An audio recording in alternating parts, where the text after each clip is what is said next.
Good morning, everybody. Welcome you all once again in the Pointers Academy Current Year session. आज हम फिर से एक न्यू टॉपिक के साथ करंट अफेयर्स के आए हैं जो काफ़ी न्यूज़ में भी रहा है इलेक्शंस के टाइम पे. The topic is postal ballot system. Postal ballot system. Recently, Election Commission of India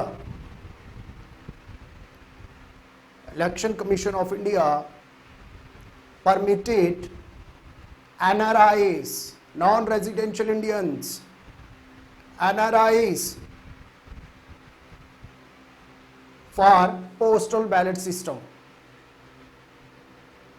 ये जो पोस्टल बैलेट सिस्टम है ये ऑलरेडी इंडिया में एग्जिस्ट करता है, बट इसमें न्यू चेंज क्या आई है कि इसमें एनआरआईज के लिए भी ये प्रोविज़न जो है लाया गया है कि एनआरआईज को भी इसके अंदर लाया जाए.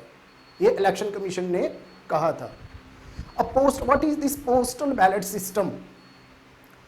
Postal ballot system, in this type of system an electronical ballot paper is transmitted to elector. मतलब एक इलेक्ट्रॉनिकल बैलेट पेपर जो है वो ट्रांसमिट किया जाता है through the electronic media to elector and it is returned by the elector by the email. ये provision उन लोगों के लिए है those who are in the government job, government servants, those who are government employee, under armed forces or civil forces, and they are posted outside the country.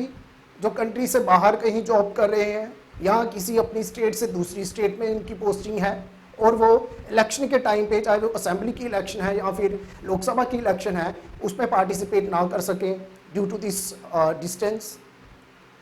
In that case, this under the postal ballot system, उन लोगों को एक election commission जो है permission provide करती है जिसके अंदर उनको एक इलेक्ट्रॉनिकली पोस्टल बैलेट सिस्टम जो है, एक बैलेट पेपर जो है उनको ट्रांसफ़र किया जाता है जिस पे कैंडिडेट्स, मतलब जो भी डिफरेंट पार्टीज़ की जो भी होता है उस पर चॉइसेस दी होती हैं और वो ऑनलाइन ही अपना उसका जो रिस्पॉन्स है इलेक्टोर अपना ऑनलाइन बाय ईमेल उस रिस्पॉन्स को वापस भेजता है. This is called postal ballot system. This is important concept. ठीक है. सो पोस्टल बैलेट सिस्टम की अगर बात करें, recently election commission of India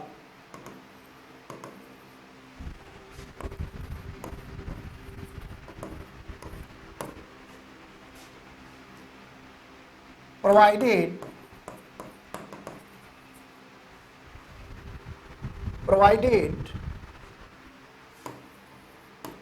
the facility of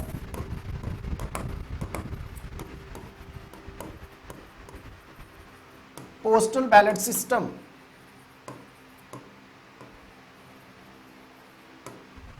to NRIs.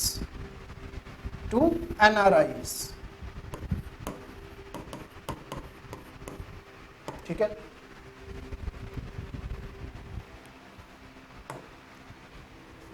अब ये पोस्टल बैलेट सिस्टम होता क्या है?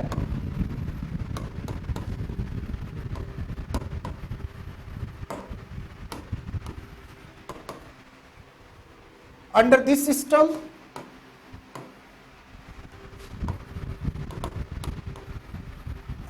system, electronically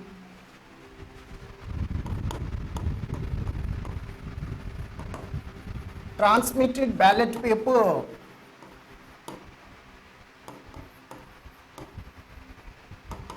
is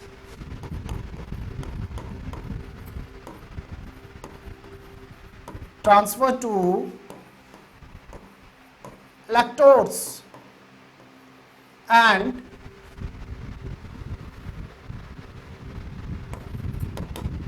it is returned by elector by mail or by mail or by some other way.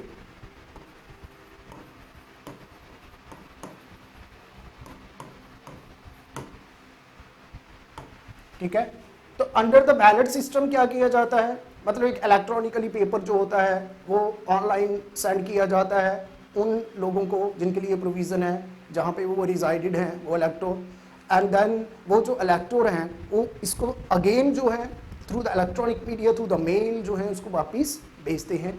In this way वो अपना vote जो है cast कर सकते हैं। This is called postal ballot system. यहाँ से क्वेश्चन आएगा आपको कि बताइए कि इंडिया में पोस्टल बैलेट सिस्टम का जो प्रोविज़न है वो कौन कौन सी कैटेगरी के लिए रहता है। तो इसमें at present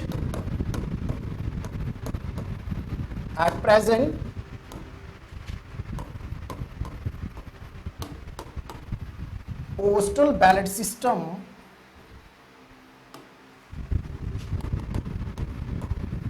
is used for government employees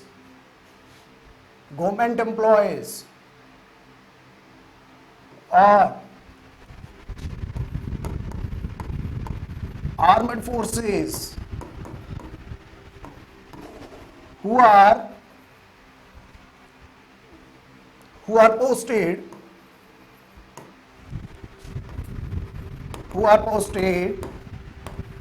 outside the country or state of their residence, जहाँ पे वो रहते हैं, जहाँ उससे बाहर हो, और state of their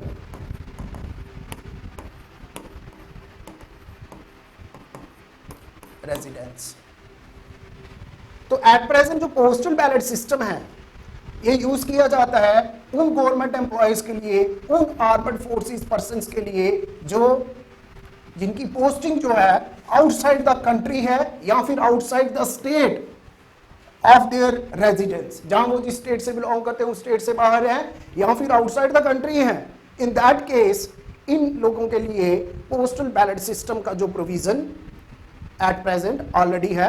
and recently क्यों टॉपिक इतना करंट में रहा, क्योंकि इलेक्शन कमीशन ने कहा कि एनआरआईज की पॉपुलेशन बहुत ज़्यादा है आउटसाइड द कंट्री।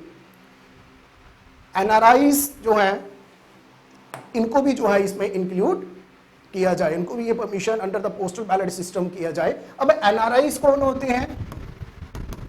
एनआरआईज को हम बोलते हैं non residential Indians. non-residential Indians. Actually, they have NRIs वो लोग होते हैं those who go for job purpose or for study purpose around 180 days, remain absent for 180 days in the residing country, और दूसरी किसी कंट्री में वो लोग 180 डेज से ज़्यादा बाहर रहते हैं, उन लोगों को कंसीडर किया जाता है एनआरआईज। और एनआरआईज जो होते हैं उनके पास इंडियन पासपोर्ट होता है। कौन सा पासपोर्ट होता है? Indian passport. और उन एनआरआईज और अदर ओवरसीज सिटीजन में क्या डिफरेंस है कि एनआरआईज के पास इंडियन पासपोर्ट होता है, they are still the citizen of India. NRIs जो होते हैं वो इंडिया के ही सिटीजन होते हैं, उन्होंने किसी दूसरी कंट्री की सिटीजनशिप नहीं ली होती है। That's why in our Indian constitution under the citizenship acts NRIs has the provision of right to vote, not overseas citizen of India, not the people of Indian origin। उन लोगों को provision नहीं है, सिर्फ NRIs ही ऐसे जो हैं because they are the citizen of India, सिर्फ ये कुछ टाइम के लिए जो है बाहर जाते आते रहते हैं for study purpose and rest of the time वो अपनी ही कंट्री में रहते हैं, उनको हम बोलते हैं NRIs। And that was our topic class, postal ballot system. Thank you class.